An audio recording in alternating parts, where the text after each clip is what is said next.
When you look at your life, do you feel like there's a deeper pattern or meaning to it? This is what we're talking about today in the Magdalene Interview Series.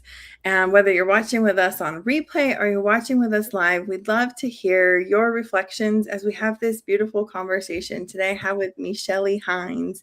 And I'm so excited to dive into this because she does her work primarily with Mary Magdalene with astrology. And that's something that I really haven't heard anybody speak to before. So we're going to have such a fun and interesting conversation today. Before we dive into all of that, I just want to extend an invitation that I'm leading a pilgrimage, Magdalene pilgrimage to the south of France in September, where we intend to walk to the different places where Mary Magdalene walked, and we intend to drop into greater levels of our truth. And we opened up this interview with a little prayer that the cloaks that have been laid upon women will be removed, both through this interview and through the pilgrimage itself. And so if that speaks or resonates with any of you, please do reach out. There's a link above. There's also links above to connect with all of Shelley's work. She's got a great Facebook group. I just popped in there for the first time. And without further ado, welcome, Shelley. Thank you. I'm excited. Would you introduce yourself? Let us know a little bit about who you are and the work that you do. I am Shelley Hines. I don't like the word retired, so I'm using refired. I am refiring in my eldering years. I have been a nurse. I'm still a nurse for over 30 years, and an astrologer for over 20. I'm a master level evolutionary astrologer. And I started adding Mary Magdalene to my astrology work when I had a download in 2016 after Pope Francis raised Mary Magdalene to a feast status. And I didn't know what that meant because I'm not Catholic. So then began my journey with the Magdalene in my astrology work. Wow. Oh, that's fascinating. Isn't that interesting? Something that's like happening in a specific religion but it activated something in you. And you said that was how long ago? In 2016, so almost 10 years. It was in the spring. Mm-hmm. Yeah, so I'm having a celebration this year. Oh, that's amazing. Yeah. Well, let's talk a little bit about your work. How do you feel like you help people actually see the bigger picture in their lives in a way that they can work with that? Well, to ground it in is difficult, and to not speak real up in the sky astrologies to people and bring it down so that they understand and can utilize it, that is a challenge. But I think what I like to do is to work with the archetypes, which is a lot of what astrology is, and just help people understand that the archetype isn't asking you to do or to be. It's sort of bringing into your body, and you can do this with ritual, into your daily life. So like if you have a strong Virgo, it's not about being super hypercritical, which is the dark description of a Virgo. It's not just analysis, and it's how you tend your body and how you create a space for yourself and how you sort of garden your life, and so you can bring it to ritual. And if it's Aries energy, that's a lot of Mars energy. It's how are you going to initiate things? And everybody has an Aries and everybody has a Virgo, and some people have a lot of one or the other, and so we kind of blend this into your consciousness or bring it forward to say, have you looked, have you noticed repeating patterns and things? And this is where your strength is. And especially with Aries, wherever the Mars rules it, wherever that Mars is, it's not necessarily where you're automatically brave and courageous like a warrior, but it's where you're learning to be brave and courageous like a warrior. And so to give ourselves a little slack, because we're here evolving. We just don't come online with all of these, all of the gifts and talents. We have to cultivate them. And so that's what I try to help people do, to ground it into what they can notice. What are you noticing? That's cool. That's really cool. And how does Magdalene interweave with this? Yeah, You said earlier something about a cloak, and it the the cloaks that Magdalene wears, the cloaks that we wear. I heard, and I can't remember which woman it was. I think it was Margaret Starbird, and she wrote the book, the Woman with the Alabaster Jar. Highly recommended if you want to delve into it. It was I cut my teeth on.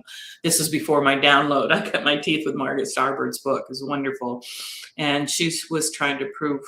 Um, Show Mary Magdalene in a new light and not the way, and she's Catholic and used the Gospels, the four Gospels in the New Testament. So anyway, she mentioned the cloak, and that Magdalene had been wearing Mother Mary's cloak for too long, because we kind of merged them together.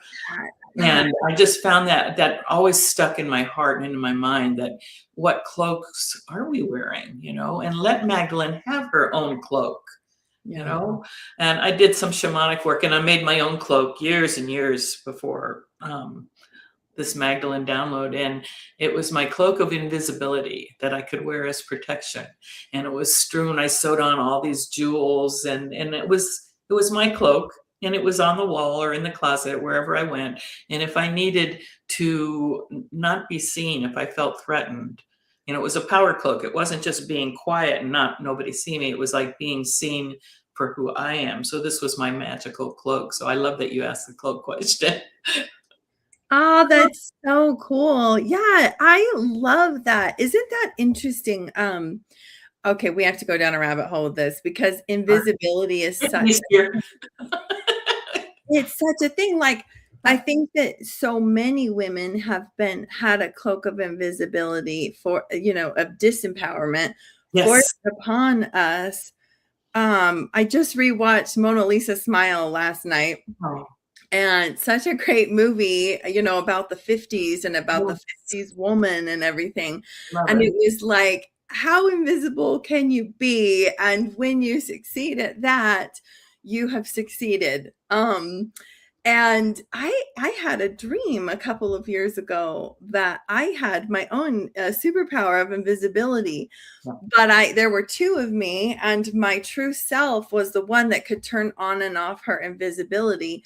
The other version of me was like a 1950s housewife. She was very robotic, and she was it was so interesting. And I was doing that. I was like, okay, if I can win at this invisibility thing and let this little perfect, cookie cutter woman have my life, have my family, I will have the ultimate reward. And in the dream, I discovered it was all a farce and everything fell apart. And it actually did me no good to, practice that invisibility. I woke up from that and completely changed my life overnight.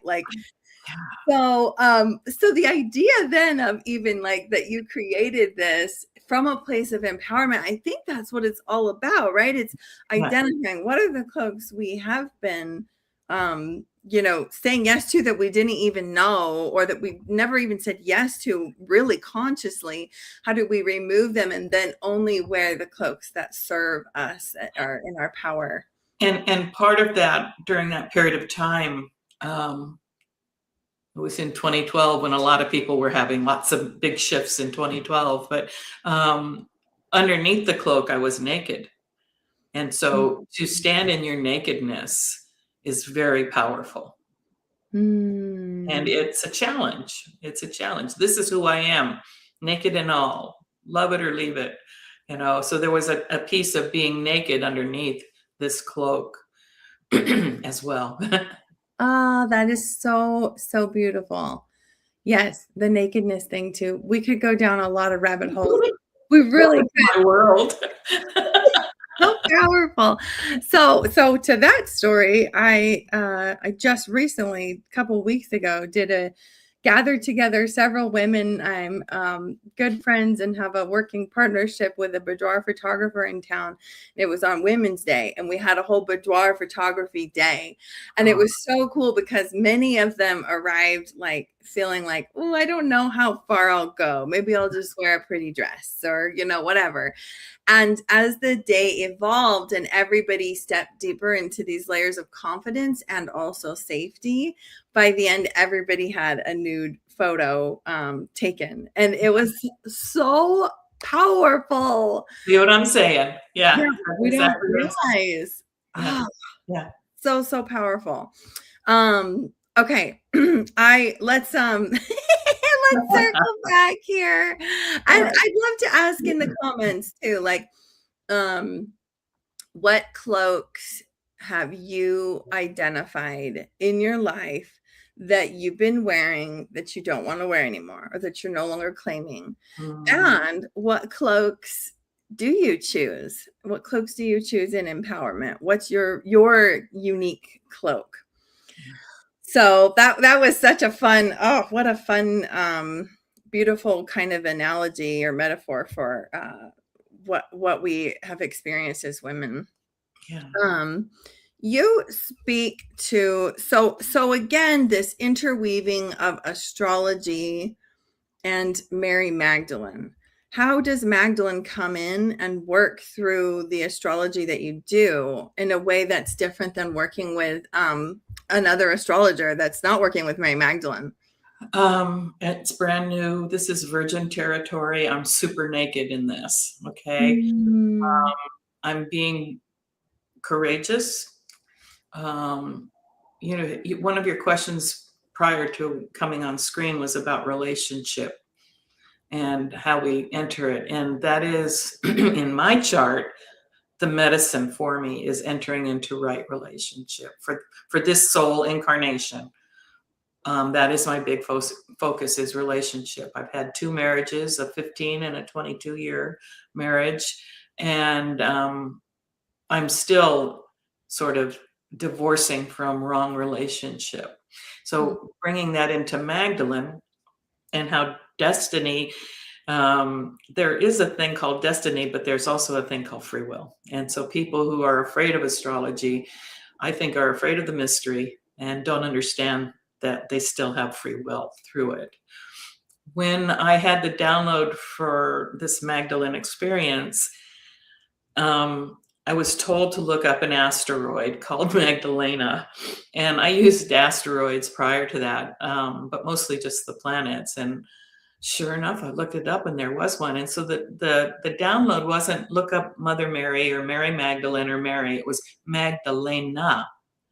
So very specific, and there was one, and it was discovered in France, in the Provence area, by a gentleman, Auguste Charlois, I think was his name. Anyway, it was the 318th asteroid. And this is how astrology works as far as timelines and timing. That asteroid was going over my North Node, which is my destiny line for relationship. And so I became in relationship in the summer or the spring of 2016 as that asteroid moved into my house of relationships and right on my North Node, which is my medicine. And so how do you say no to that? Whoa, that's so cool. So the asteroid, okay, does that mean it landed on the planet? It was No, no, okay. my chart, love. No, but when the asteroid was found, does that mean they saw it in the sky? Yes, in the sky. Okay. All these objects have not hit the earth, thank God. They're in the sky, but there's that old adage, as above, so below, as within, so without. And that is how my lineage from Stephen Forrest and Mark Jones, they're my teachers. That's how we process and study astrology. What's in the sky? The moon's in the sky. How can you say the moon doesn't affect you? And the same for all the asteroids to varying degrees. And it's all about consciousness. And what I was taught, once something becomes conscious, once something in the sky becomes conscious to us on Earth, is when we start to evolve that consciousness of that object. And Pluto, for instance, rules the underworld and the subconscious. And it was discovered around the same time Freud was doing his work about the subconscious. And so that's just another example of how as above, so below works. Oh, that's so interesting. So, I mean, yeah, what do you know about the roots of like the originations of astrology? Because boy, it goes deep, doesn't it? Yeah, Across I didn't hear the the beginning of the question. the roots of the origination Oh, of God. astrology. I think as long as man has been looking at the stars in the sky, they've been trying to figure it out. They've had names for it. Different cultures around the globe have different names, but similar. This is really cool, but similar mythologies, like the Pleiades. They're called the Seven Sisters, and they have other names, but I think in the Aztec, they saw them, the Hawaiians looked at, and some of these mythologies cross over. Now, how does that happen? How does that happen that different cultures at different times have a similar mythology about the Pleiades? So, Mm, and that kind of brings me to one of your other questions. I thought about how this is connected, how I connect it. I believe, as do other cultures, that we are connected by a red thread, okay, of mm, connection. And I paint the red thread, and do medicine painting as well, and I will paint a red thread to connect all the pieces of my painting sometimes together. mm. And so there's this consciousness can be that red thread, and more than one person was developing electricity at the same time. Again, Right, you're right, in different countries. So that's how we're connected. And I think that that's the mystery, where people who misinterpret astrology as evil or right, sinful, um, I think they're afraid of the mystery. right. And I'm all in it. Give me some more mystery, 2 scoops.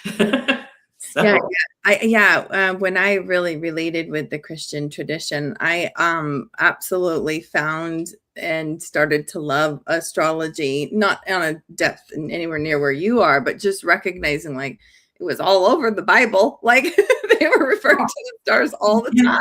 and what it says against it is not against the astrology practice. It's against the people who were um, predicting the future. And I don't do predictions. I will tell you cycles, but I'm not going to predict anything.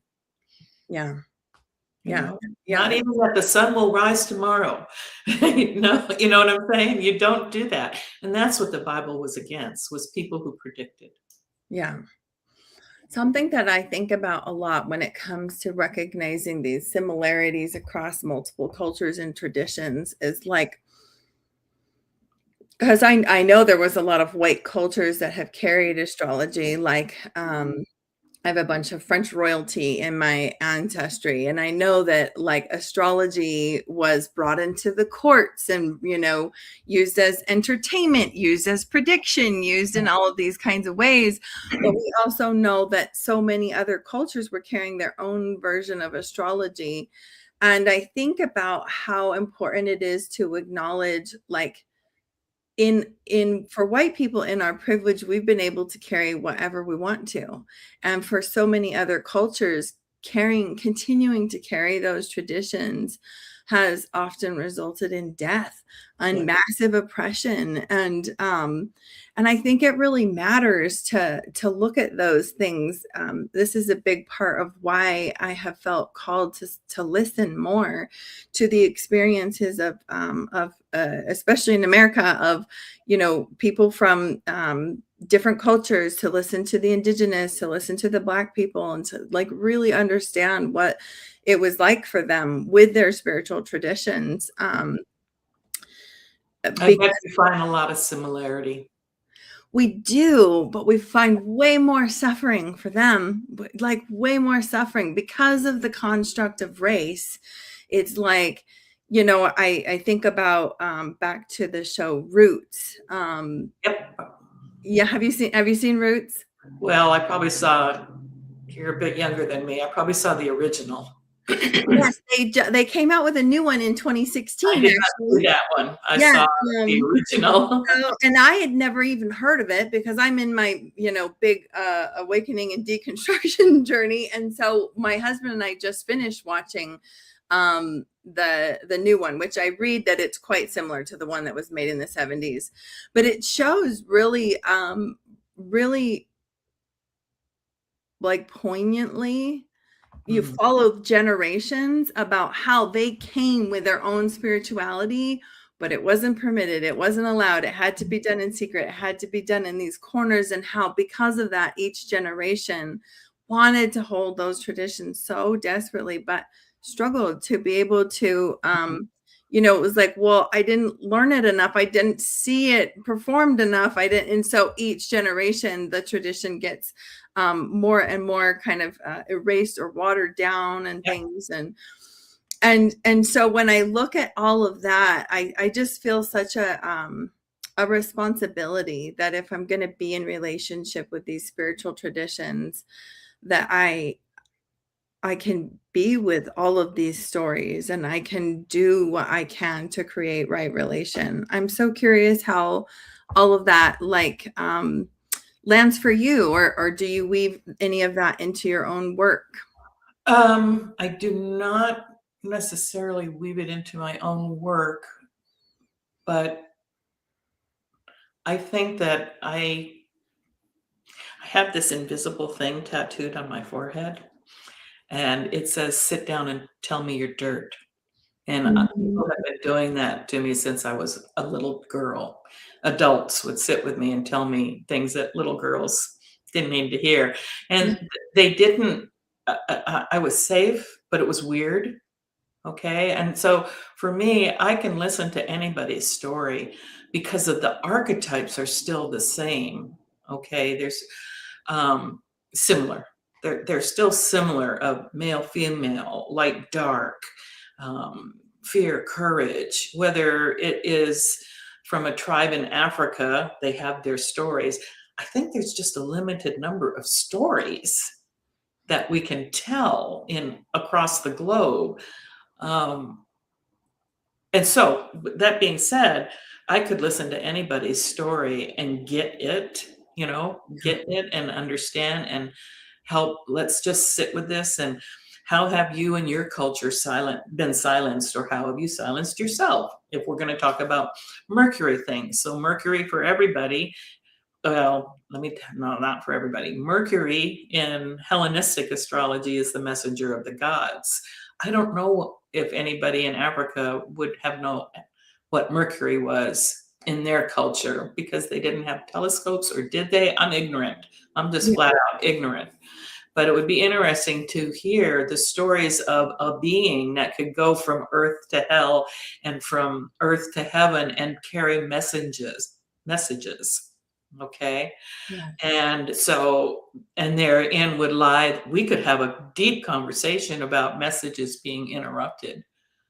Mm, Okay. No matter what our cultures are or right. how we see it in the stars. And to me, that's the relational piece of astrology. I sit down with my clients and I say, how can I help you today? And whilst this person may have made an appointment to talk to me about Pluto, scary subconscious sexual trauma.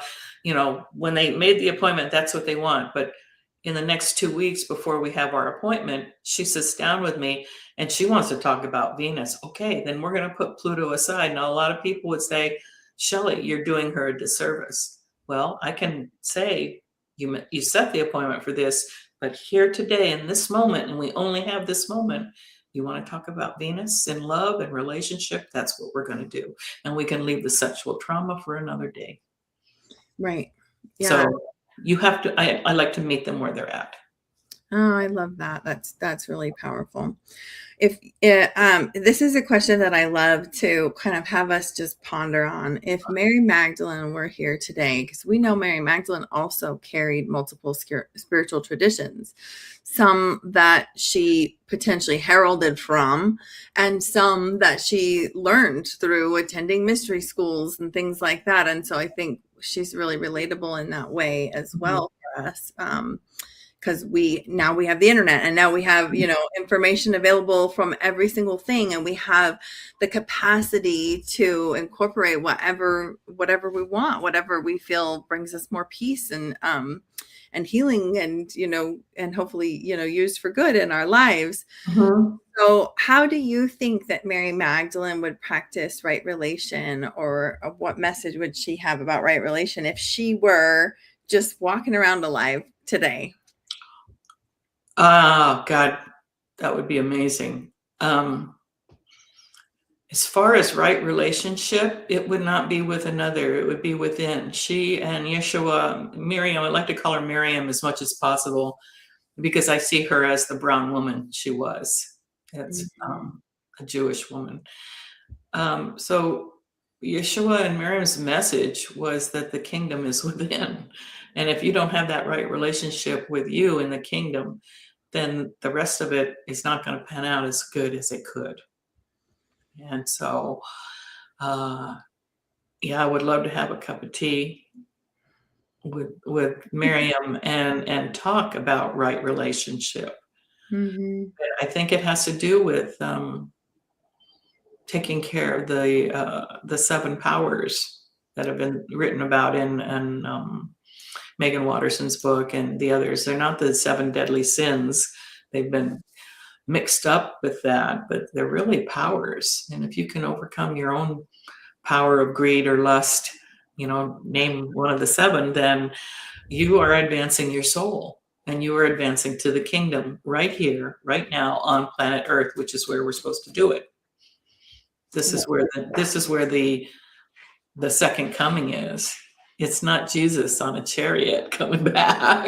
Okay, it's right here in our own bodies, in our own consciousness, and how we evolve. So, I love that. And yeah, I have really experienced that as well. Most of my 20s and into my 30s, I didn't have the capacity to pay attention to anybody else. There was so much trauma and so much, stuck in me. And mhm. doing that work is what allowed me to then be able to hold space. Like, the more I could love and accept all the parts of me, the more I can love and accept and listen to all the parts of everyone, of everywhere.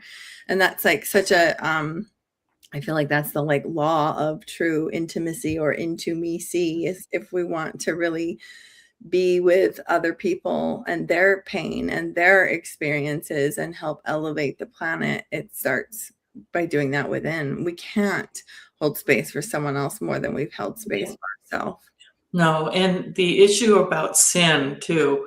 I was fortunate. My mother, I'm pretty certain, was abused by priests. I've looked at her chart, and she was very sexually repressed and not a mentally or emotionally well woman at all.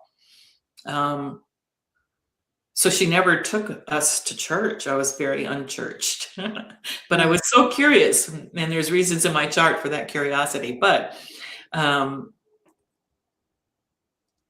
there, my studies came through the Gnostic Gospels and the Gospel of Philip and the Gospel of Thomas, and especially the Gospel of Mary, which is Mary Magdalene's Gospel. Yeah. And the idea of sin is just remarkable. When you learn what the word means, and for those listening or watching, it's to miss the mark. It's an archer's term. Okay, Mhm. you pull back and if you miss the mark, that's called a sin in archery. And so that's all that they were teaching, was that, if you miss the mark, just make a correction. There's no hell. There was no hell. They were not preaching hell and brimstone. That came much later in man's mind, not Yeshua and Miriam's teachings. So anyway, I had to go I through loved discovering that piece as well. It that. cracked something open so big for me, because when I stopped relating to myself as either good or bad, or right or wrong, or, Yeah, evil or holy or saintly or whatever, like, and started recognizing, oh, when I made decisions that caused myself or others a lot of pain, it's because I was in pain. And when we start relating to ourselves that way, it gives us the space to start relating to others that way. yeah, That that it's always a result of pain. And I Yeah, always thought, how could a God punish somebody because they were in pain and in their pain made some grievous errors? yeah. So I love that. I'm glad you brought that into the conversation. I had been having mystical experiences all my life, and for that, I think we all have. It's just as I look back, I go, "Oh, that was spirit talking to me." Yeah. Or that wasn't my idea, but I was 7 and went to a Lutheran church. My mom asked me to, because the minister and his wife lived across the street from us, and they were putting pressure on her to send her children to Sunday school. So I dutifully, I'm the eldest, and this was in the mid 1960s, and I went, and my mom had my mom gave me her evening gloves. I must have looked adorable. So I had my mother's gloves on and a little handkerchief on my head to be all, doodly covered. Anyway, the minister was teaching about original sin. And he mentioned that a mother and a baby, mother had been baptized in spirit, and she died in childbirth, and would go to heaven, but the baby hadn't been baptized and would go to purgatory. And I thought, even as a little 8-year-old, that was just not true. That is not what a God does. And so I was confused for a long time, but I always will remember saying, no, this is not what church is supposed to be. Love that. 1,000%. It's absolutely insane. But as a child, to be able to see that, Yep. no, no, no. So I went like 3 times, and then I said, I had enough. I've had enough, Mom. We're not doing She that was anymore. fine. She was fine. She was fine with it. She Love didn't it. force me. Well, as we wrap up today, what would you say if someone feels like their life has meaning, but they don't really know how to access, these bigger patterns and things? What advice would you give to them? That they don't know how, that start looking for, if they don't know how to access them, start being with the patterns, the nudges, those little, like if you're, this is an example from my former years as a student with Stephen Forrest, and one of his stories was that if you're sitting in the dentist's office and you see a National Geographic about Peru, okay, but then if you go home and Peru is in the front page news when we used to have newspapers, and then you're having coffee with a friend and your friend says, I'm thinking about going to Peru, you should think about these as nudges and little clues from spirit that maybe Peru is on she should buy a ticket for Peru. um, that being said, there can be folly in this too. Okay, we can sometimes, Peru might be too easy. Okay, maybe we're not supposed to buy a ticket, but write a book. So it's different for everyone. But definitely the patterns, the nudges, the dreams. Definitely, if you can remember your dreams, have a dream journal, and create ritual. And that sounds woo to some people, but ritual, we have rituals and we don't even know it, like the ritual of coming home and locking the door behind you and going, you know, and then what's the first thing you do, or what's the first things you do when you get up? Those are like little rituals. They're not just habits. You can create ritual about the things that give you comfort that you do all the time, like birthday parties, or I'm going to celebrate my introduction to Magdalena this year because it's been 10 years and that's a decade of dedicated work. And so I will have ritual around that and probably a party, maybe have a birthday cake or something. Who knows? I love that. Call me if you're inviting people. I'm inviting myself. You got the first invite, Melissa. A Magdalene party. Yeah. Why wait till July 22nd? Yeah, absolutely. Well, thank you, Shelley. This conversation has been so beautiful. I think that what stands out to me the most is how much you really care about your clients, and what like you have such a nurturing mother energy in how you talk about that in a way that's like like we wish we all were mothered, in the sense of like you trust your clients, you let them like their desires guide the journey, and you're there to bring in pieces, and you're not there to tell anybody who they are. And so I just really appreciate the way that you approach astrology, and it feels very non-egoic, non-ego driven. And I just think that's beautiful. It says a lot about who you are and how you've cultivated yourself in your life.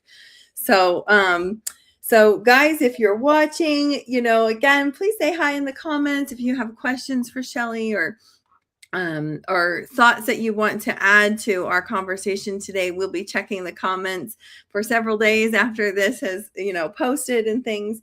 And do reach out to Shelley. She's got, like I said, all those links are just right there in the description. Pop into her Facebook group and you can get a deeper feel around what astrology and what Magdalene might be, messages they might have for you. Shelley, do you have any final things you want to share with us today? No, I don't. This has just been so delightful. I am mission driven. And so if anybody has a Magdalene experience that they would like to share with me, I'm writing a book, and we can have a chat. So contact me if you'd like to participate. Oh, that's amazing. Okay, we're going to talk about that then too. Thanks so much, Shelley, and thanks everyone for watching for the Magdalene Interview Series. Keep an eye out as well for the Black Madonna Codes, a conversation between myself and Deidre Towns, which will be going live in the next 45 minutes to bring you that conversation, a little bit more depth into the intersection of race and spirituality and how Black Madonna weaves into that conversation. So we'll see you next time, and thanks again.